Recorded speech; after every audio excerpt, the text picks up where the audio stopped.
Party నుంచి ఇన్ని పదవులు చేసామని చెప్తున్నారు కదా, డైరెక్టర్ పదవి మళ్ళీ వచ్చిందనమాట. సో దాని వెనకతల కృషి పదవి రావడానికి గల కారణాలు ఏంటంటే ఏం చెప్తారు? పార్టీని నమ్ముకున్న వాళ్ళు ఎవరు ఈ పార్టీని నమ్ముకున్న పార్టీకే సేవలు చేసేవారు. ఎప్పటికైనా వారికి పదవులు ఎందుకంటే పార్టీకి అంత కష్టకాలంలో కూడా డే టైం నైట్ టైం కూడా నేను పార్టీ కష్టపడ్డాను. ఈ చంద్రబాబు నాయుడు పెట్టినప్పుడు గడప గడపకని ప్రతి ప్రోగ్రాం పెట్టారు మాకు. ప్రతి ప్రోగ్రాం రాత్రి 11-12 వరకు నేను ప్రోగ్రాం చేసుకుని ఇంటికి వచ్చేదాన్ని. అలాంటి అన్ని సేవలు పార్టీకి అందించడం పార్టీ అధిష్టానం దృష్టిలో మేము పడేదాన్ని. కాబట్టి ఈ రోజు ఒక స్టేట్ లెవెల్ కార్పొరేషన్ డైరెక్టర్ ఇచ్చారంటే మా పార్టీ చేసిన సేవలు గుర్తించి మాకు డైరెక్టర్ ఇచ్చారు. దీనికి రికమెండేషన్ అంటే మాకు నియోజకవర్గం మా ఎమ్మెల్యే గంటా శ్రీనివాసరావు గారండి.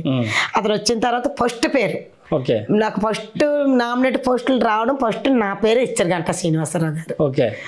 ఆ రోజు జిల్లా మహిళ కూడా మా గంటా శ్రీనివాసరావు గారు ఇచ్చారండి.